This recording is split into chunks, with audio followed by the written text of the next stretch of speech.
তো বন্ধুরা, আজও একটি গল্প নিয়ে অন্য দিনের মতো এসেছি। গল্পটির নাম হলো ভুল নাম্বার। ঝিনুকের সকালগুলো খুব সাধারণ। রোজকার মতো অফিসে যাওয়ার জন্য প্রস্তুতি নিচ্ছিল। তখনই তার ফোনটা বেজে উঠল। অপরিচিত নম্বর। সাধারণত ঝিনুক অচেনা নম্বর থেকে কল ধরতে পছন্দ করে না, কিন্তু সেদিন কি এক অজানা কৌতূহল বশত কলটা রিসিভ করল। হ্যালো হ্যালো, রিয়া বলছে। না, আপনি ভুল নাম্বার কল দিয়েছেন। কথা শেষ, ঝিনুক ফোন রেখে দিল। কিন্তু মিনিট 5 পরেই আবার সেই নম্বর থেকে কল। আপনার নাম রিয়া নয়? না, আমি ঝিনুক। আপনি আবারও ভুল করছেন। সেদিন সেই ভুল কলেই প্রথম পরিচয় হলো ছেলেটির সাথে। ছেলেটির নিজের নাম বলল রুদ্র। পরিচয়ের নতুন পরিসর। রুদ্র খুব অদ্ভুত একটা মানুষ। ভুল নাম্বার থেকে আলাপ শুরু হলো, আর কেমন যেন বন্ধুত্বের পথ তৈরি হয়ে গেল। ঝিনুক প্রথমে ভাবলো এ তো সামান্য একটা ভুল যোগাযোগ, এর মধ্যে আর কি হতে পারে। কিন্তু রুদ্রের কথা বলার ভঙ্গি, মজার ছেলে, জীবনকে দেখার দৃষ্টিভঙ্গি তাকে আকৃষ্ট করলো। তারা কথা বলতে শুরু করলো প্রায় প্রতিদিন। ঝিনুক জানতে পারল রুদ্র তাদের ওই শহরের মানুষ। রুদ্র ফটোগ্রাফি পেশা হিসেবে নিয়েছে। তার জীবনের ছোট ছোট মুহূর্তগুলোকেও ক্যামেরায় ধরে রাখার এক অদ্ভুত ক্ষমতা আছে। আর ঝিনুক একজন ইন্টেরিয়র ডিজাইনার। দুজনেরই পেশাগত জগৎ আলাদা হলেও তাদের ভাবনার জগৎ যেন কোথাও গিয়ে মিলে গেল। অজানা আকর্ষণ।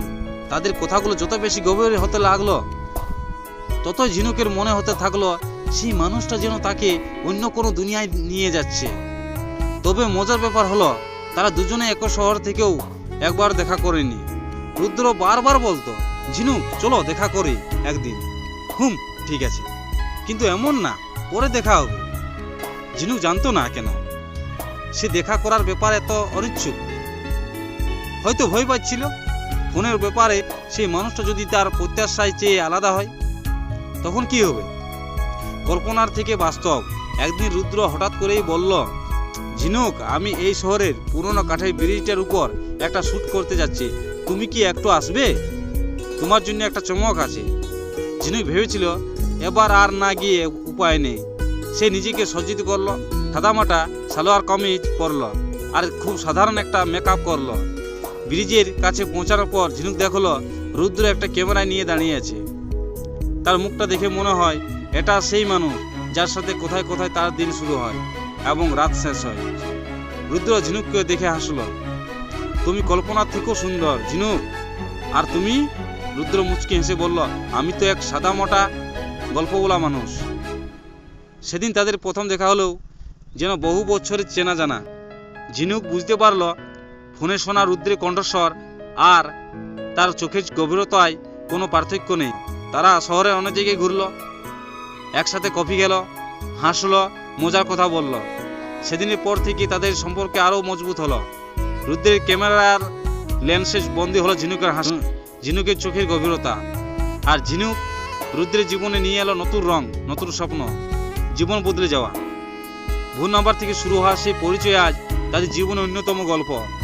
দুজনেই বুঝতে পারলো সম্পর্কে গভীরতা শুধু দেখা বা ছোঁয়া দিয়ে তৈরি হয় না, কখনো কখনো শুধুমাত্র মনের যোগাযোগও যথেষ্ট।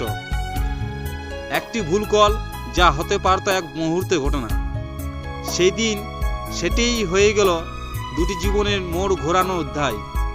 জীবন তাদের সামনে নতুন নতুন দিগন্ত খুলে দিল, আর এই গল্প হয়তো তাদের জীবনে সবচেয়ে সুন্দর অধ্যায় হয়ে থাকবে। তো আপনারা নতুন নতুন ভিডিও আপডেট পেতে চ্যানেলটি সাবস্ক্রাইব করুন, আর ভিডিওটি ভালো লাগলে অবশ্যই লাইক করে দিন।